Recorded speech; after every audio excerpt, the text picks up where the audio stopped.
अब हम एक और प्रैक्टिकल देखते हैं। पहला, started business with cash 1,00,000 rupees. रोकड़ से क्या करा, व्यापार क्या किया, प्रारंभ किया। तो ये वाली एंट्री हम बहुत बार कर चुके हैं, आप सबको याद हो गई होगी अभी तक, क्योंकि रोकड़ से बिजनेस करा हमने स्टार्ट, यहाँ पे मैंने लिख रखा है।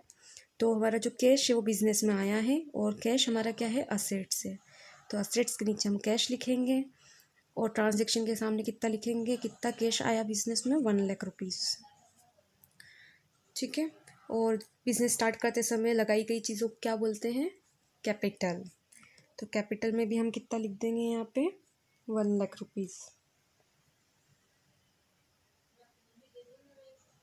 ठीक है।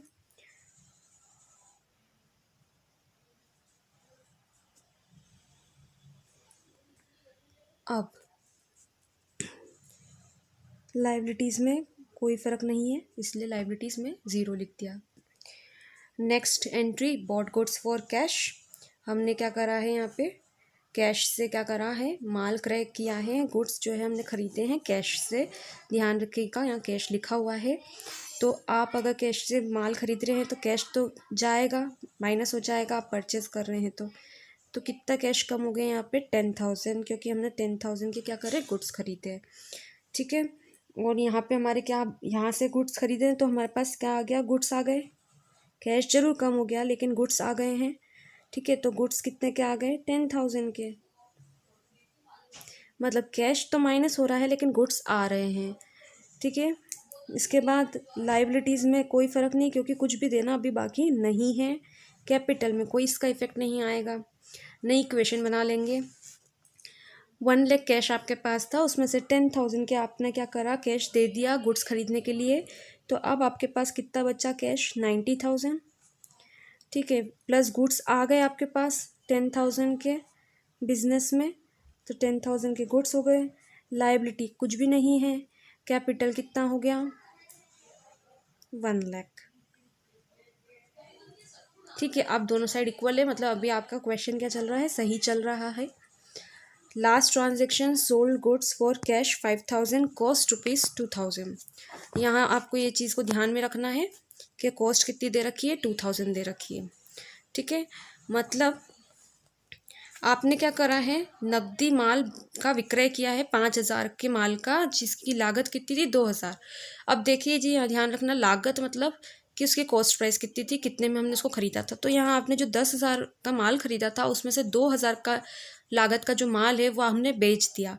ठीक है। ये 10,000 का हमने खरीदा था, इसमें से 2,000 की जो कॉस्ट प्राइस का गुड्स है वो हम सोल्ड कर रहे हैं और सेल कर रहे हैं। लेकिन कितने में सेल कर रहे हैं, हम यहाँ पे 5,000 में सेल कर रहे हैं। तो आप देख सकते हैं, अगर 2,000 की सेलिंग हम 5,000 में कर रहे हैं तो यहाँ ऑब्वियसली हमको क्या हो रहा है, प्रॉफिट हो रहा है। ठीक है। प्रॉफिट कितने का हो रहा है हमको, यहाँ फ़ायदा कितने का हो रहा है, 3,000 का। सबसे पहले जब हम यहाँ बेच रहे हैं तो हमारे पास क्या आएगा, कैश आएगा, क्योंकि यहाँ लिखा हुआ है फॉर कैश। मतलब हमने यहाँ कैसे बेचा है, मनी में बेचा है, कैश में बेचा है, नकदी बेचा है। तो कैश आ गया हमारे पास, कितने का कैश आएगा, 5,000 का, क्योंकि हमने कितने में बेचा है इसको, 5,000 में। तो हम यहाँ 5,000 को प्लस कर देंगे। ठीक है। अब ये जो गुड्स थे 10,000 के, इसमें से क्या हुआ, इसमें से 2,000 के गुड्स तो चले गए, हमने लागत लिख रखी है, मतलब कितने के गुड्स बेचे हमने, 2,000 के गुड्स बेचे हैं, इसलिए हम 2,000 को माइनस कर देंगे। ठीक है। लाइबिलिटी ज़ीरो है, कुछ भी अभी चुकाना बिजनेस को बाकी नहीं है। ठीक है। अब यहाँ देखिए, 2,000 के गुड्स आप बेचते हो 5,000 में, तो 3,000 का प्रॉफिट हुआ। तो प्रॉफिट क्या होता है हमारा, कैपिटल में प्लस हो जाता है, क्योंकि ये कैपिटल को बढ़ाता है। सिमिलरली अगर कोई लॉस होगा तो वो कैपिटल से माइनस हो जाएगा और कैपिटल को कम कर देगा। ठीक है। हमने कैपिटल लगाया ही क्यों था, ताकि बिजनेस प्रॉफिट कमा सके, उस कैपिटल को बढ़ा सके प्रॉफिट कमा के। तो वो जो प्रॉफिट हुआ वो हम कैपिटल में इंक्लूड कर देते हैं। जो 3,000 का जो प्रॉफिट है वो हमने क्या कर दिया, यहाँ पे कैपिटल में इंक्लूड कर दिया। अब नई इक्वेशन बन जाएगी।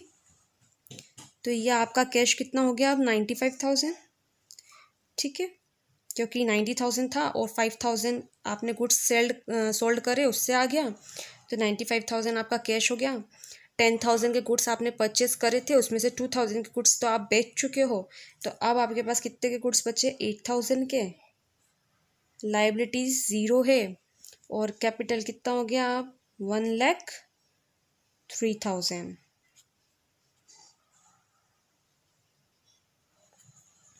ठीक है, अब चेक कर सकते हैं दोनों साइड क्या होना चाहिए, इक्वल होना चाहिए। तो दोनों साइड इक्वल आ रही है, इसका मतलब क्वेश्चन क्या है, करेक्ट है।